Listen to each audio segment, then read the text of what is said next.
Hi tears, எல்லோருக்கும் வணக்கம். இன்னைக்கு குழந்தைங்களுக்கு ஏற்ற மாதிரி 2 ஹெல்த்தியான ஸ்நாக் ரெசிபிஸ் தான் உங்களோட ஷேர் பண்ண போகிறேன். இது எபிசோட் 3. எபிசோட் 1 and 2 ஓட லிங்க் கீழே டிஸ்கிரிப்ஷனில் கொடுத்துருக்கேன். டைம் இருக்கப்போ செக் பண்ணி பாருங்க. ஃபர்ஸ்ட் ரெசிபி நிறைய வெஜிடபிள்ஸ் எல்லாம் ஆட் பண்ணி ஒரு மிக்ஸ்டு வெஜிடபிள் பேன் கேக். இன்னொரு ஸ்நாக் குயிக்காக ராகி மாவு வாழைப்பழம் வச்சு ஒரு பைட் செய்ய போகிறோம். இந்த 2 ஸ்நாக்குமே 9 month ப்ளஸ் பேபிஸ்க்கு கொடுக்கலாம். வெஜிடபிள் பேன் கேக்கு நம்ம எந்த வெஜிடபிள்ஸ் வேணாலும் ஆட் பண்ணி செய்யலாம். நான் இன்னைக்கு பீட்ரூட், கேரட், பீன்ஸ், உருளைக்கிழங்கு எடுத்திருக்கேன்.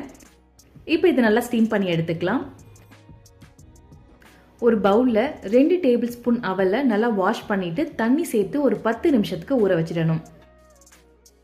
காய்கறிலாம் நல்லா வெந்ததுக்கு அப்புறமா இதோட ஊற வச்ச அவல் சேர்த்து மிக்ஸி ஜாரில் கிரைண்ட் பண்ணி எடுத்துக்கலாம்.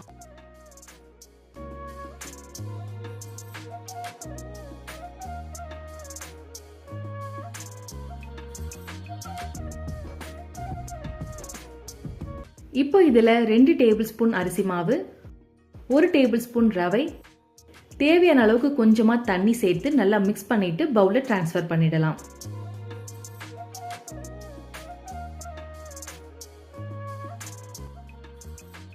இப்போ இதில் சால்ட், மஞ்சள் தூள், மிளகாய் தூள், பெப்பர், 2 டேபிள் ஸ்பூன் ஃபைனாக சாப் பண்ண வெங்காயம் ஆட் பண்ணி நல்லா மிக்ஸ் பண்ணிட்டு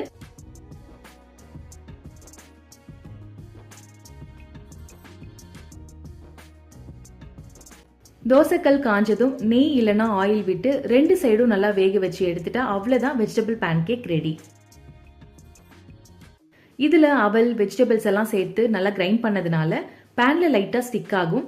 அதனால தோசைக்கல் நல்லா காஞ்சதுக்கு அப்புறமா கிரீஸ் பண்ணிட்டு மாவு ஊற்றி ஒரு சைட் நல்லா வெந்ததுக்கு அப்புறமா இன்னொரு சைட் டர்ன் பண்ணி அகைன் நல்லா வேக வைக்கணும். இல்லைன்னா பேனில் ஸ்டிக் ஆகிடும். பேன் கேக்குக்கு பதிலாக நம்ம கட்லெட் மாதிரி கூட செய்யலாம். வெஜிடபிள்ஸ்லாம் கிரைண்ட் பண்ணாமல் கையில் நல்லா மேஷ் பண்ணிட்டு ஊற வச்ச அவல், அரிசி மாவு, ரவையெல்லாம் சேர்த்து நல்லா மிக்ஸ் பண்ணிட்டு கட்லெட் ஷேப்பில் செஞ்சு ஷாலோ ஃப்ரை பண்ணி கொடுக்கலாம். இந்த ஸ்நாக்ல ஃபைபர், அயன், நிறைய விட்டமின்ஸ் இருக்கிறதுனால பேபிஸோட ஹெல்த்தி வெயிட் கெயின்க்கு அப்புறம் ஓவரால் க்ரோத் அண்ட் டெவலப்மெண்ட்க்கு ரொம்பவே நல்லது. நிறைய பேபிஸ் வெஜிடபிள்ஸ் சாப்பிட மாட்டாங்க. ஸோ இந்த மாதிரி நம்ம பேன் கேக் இல்லைனா கட்லெட்டில் வெஜிடபிள்ஸ் எல்லாம் மிக்ஸ் பண்ணி கொடுத்துட்டா அவங்களுக்கு தெரியாது நம்ம காய்கறி ஆட் பண்ணியிருக்கோம்னு. ரொம்ப ஹெல்த்தி அண்ட் டேஸ்டியாகவும் இருக்கும்.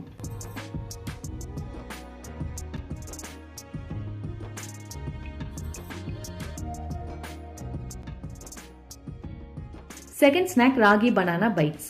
ஒரு பவுலில் 2 டேபிள் ஸ்பூன் ராகி மாவு, கொஞ்சமாக பட்டைத்தூள், தேவையான அளவுக்கு தண்ணி சேர்த்து நல்லா மிக்ஸ் பண்ணிக்கணும்.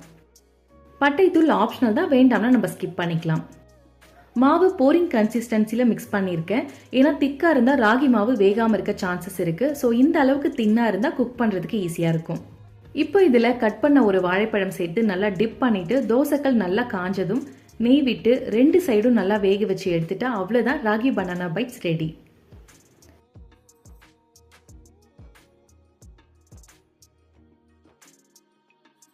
இதில் வாழைப்பழம்க்கு பதிலாக ஆப்பிள் கூட டிப் பண்ணி செய்யலாம்.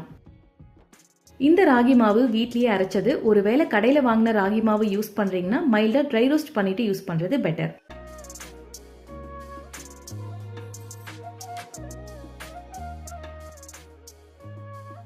இந்த ஸ்நாக்ல அயன், கால்சியம், ஃபைபர், பொட்டாசியம்லாம் இருக்கிறதுனால குழந்தைங்களோட போன் ஸ்ட்ரென்த்தனுக்கு, brain development and healthy weight கெயின்க்கு ரொம்பவே ஹெல்ப் பண்ணும். கண்டிப்பாக இந்த ரெசிபிஸ்லாம் ட்ரை பண்ணி பாருங்கள். That's it. தேங்க்ஸ் ஃபார் வாட்சிங். பை பாய்.